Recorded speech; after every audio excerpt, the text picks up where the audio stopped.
подвести итоги и обсудить результаты. В зале руководства республики министры и городская власть. Впервые сессия проходит в разгар международного события «Игр будущего», высокий уровень подготовки к которым оценил Владимир Путин.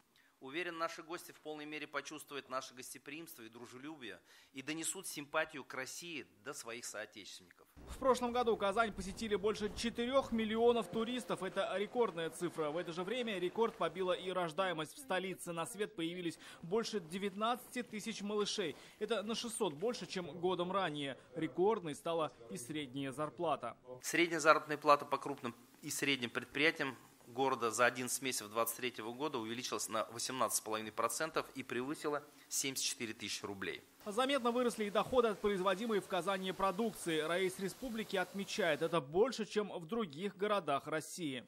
1 300 000 000 валовый территориальный продукт города Казани. Не так много регионов, которые имеют объем валового регионального продукта, которые перешли цифру триллион. На заседании звучат сразу два разнополярных мнения. Как о том, что Казань – это показательный во многих отношениях город, так и о том, что в столице еще много проблем, которые стоит решать. Одна из них – общественный транспорт. Из-за недоработки в этой сфере горожане все чаще пересаживаются на личные авто, что, конечно, ведет к пробкам. Вторая проблема – изношенность коммунальных сетей. Из-за этого в прошлом году в столице случилось на 45 аварий больше, чем это было годом ранее.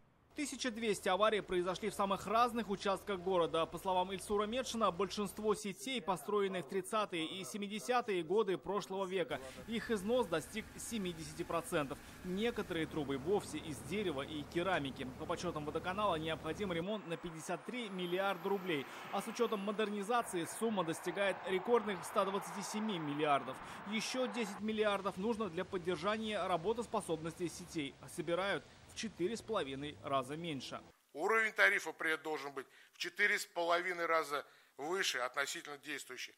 Жители города не готовы платить такую цену, а иных средств у предприятия нет. Однако с такими доводами не согласились депутаты.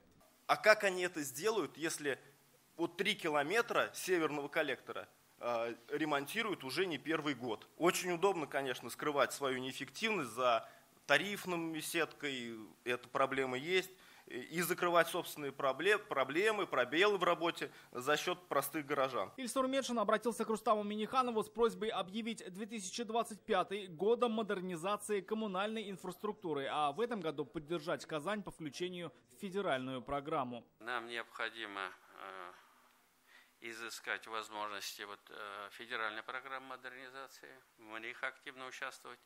Нам надо республиканскую программу разработать, такое поручение я правительству дал. Ну и конечно же, искать ресурсы. Значит, и Ильсур Раевич, если есть доходы городского бюджета, тоже определенную часть сразу автоматом надо направлять на эти задачи.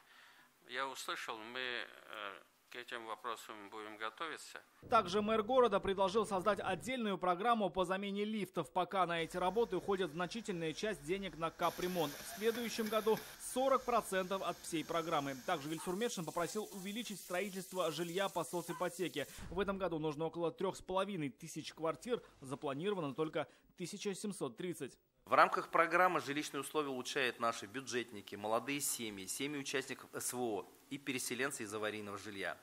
Но этого жилья нам не хватает. Говоря об антирекордах, на сессии вспомнили аномальный снегопад и месяц уборки. Мэр был самокритичен. 25 лет работая мэром, из них 19 год в Казани. Никто не ждал этого стихийного бедствия. И спасибо, Рустам Галич, вам. Вы поддержали дважды программу «Буран». Но нам, перед жителями, безусловно, и мне лично, как мэру, стыдно за то, что мы не могли предусмотреть такой объем снега и доставили огромные неудобства всем, безусловно, жителям. Сделаем выводы и в следующую зиму постараемся встретить во всеоружие. И еще один вопрос – строительство нового жилья в Казани. Не повторится ли судьба Куюков и Салмачи? Ильсур Медшин ответил, такого больше не будет. Сейчас есть доработанный генплан и Институт пространственного планирования. Все это мэр назвал градостроительной ошибкой 90-х. Куюки и Салмачи – это градостроительная ошибка, которая была в 90-х годах допущена, когда Советский Союз распался, и любому крану, любой глава муниципального образования радовался любому строительству, любому квадратному метру. Там председатель колхоза просто по 10 соток разделили сотни гектар земли, ни красных линий, ни земельных участков под социальную инфраструктуру. Люди за 25 лет построились. Рустам Минниханов поблагодарил власти города за высокий уровень гостеприимства и работу по подготовке и проведению игр будущего. Это только начало. Впереди форум «Россия. Исламский мир», игры БРИКС и саммит БРИКС. Рустам Минниханов поставил задачу разобраться с низкими доходами граждан. 48 тысяч казанцев получают зарплату ниже прожиточного минимума. Раис республики отметил, к вопросу должна подключиться мэрия. Рамиль Шайдуллин, Адельмин Дубаев, ТНВ, Казань.